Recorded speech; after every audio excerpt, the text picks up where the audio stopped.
Hello guys, na ko gi-order nga kanang magnetic light man ni siya sa kuan Lazada. Akong gi-order na akong anak, so atong niablihan guys. So,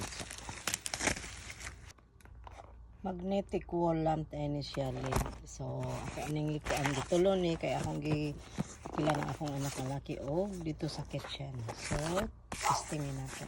So ano lang ni siya guys, atong makita siguro na niya magnetic ni siya.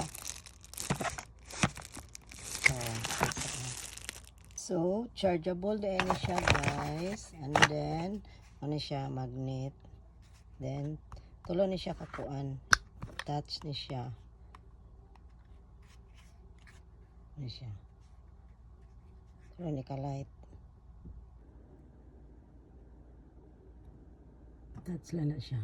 Tulo.